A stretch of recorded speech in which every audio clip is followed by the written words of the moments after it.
Konnichiwa guys! Another day, another Japan trip with me! Looking for anime figures? I got you. May nag-request kung pwede daw ba tayong mag-try ng mga anime figures. I guess tinatanong niya kung saan pwede or saan magandang bumili. Kaya ito na. Nandito tayo sa Akihabara, Tokyo since ito yung isa sa mga place na pwedeng puntahan kung gusto niyo ng mga anime figures. Ang first stop natin, Book Off. Hindi ko na kayo nilayo because Book Off is one of the best shop to buy used anime figure. Pagpasok nyo pa lang dito, bubungad yung napakaraming collection. Name it, they have it. And if you are a collector of cards, marami dito sa Book of Akihabara. Hindi pa ako nag-i-start mag-collect ng mga cards, pero pag tinitignan ko talaga to, para talaga akong hinahatak nito. Natitempt talaga ako. Yung feeling ko mapapagastos talaga ako sa mga ganito, guys.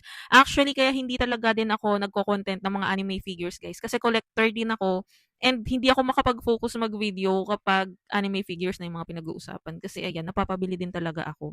So, pinakita ko sa inyo yung mga makikita. Alam nyo, hanggang 6th floor pala tong Book Off na to. So, meron din silang mga consoles, gaming consoles, mga games. Kung naghahanap kayo ng mga murang gaming consoles, gawin yung option yung Book Off. Isa sila sa mga good option dito sa Japan. Next stop is Figures and Toys sa Akihabara. Kahilera lang to ng Book Off kaya hindi kayo maliligaw. More curated to than Book Off kasi the usual na binibenta dito is yung mga nakikita nyo sa screen, yung mga hindi nyo makuha sa screen nandito and mostly mga bago. So, nahook nga ako dito sa mga Apothecary Diaries na figures. Tinitignan ko kung alin yung wala ako kasi yung iba dyan meron na ako.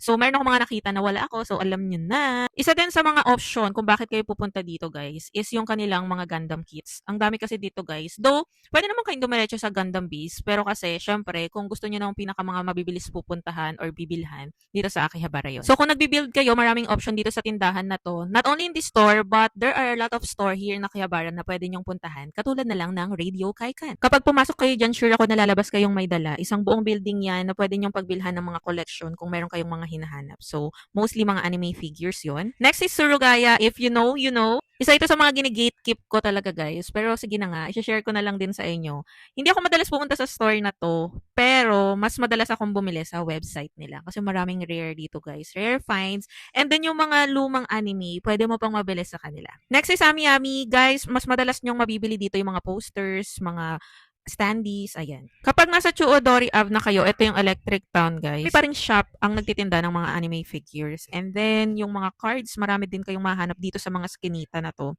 And kung nagko-collect pa kayo ng action figure talaga dito sa Tamasha Nation. So, yun lang. Follow me for more. Bye!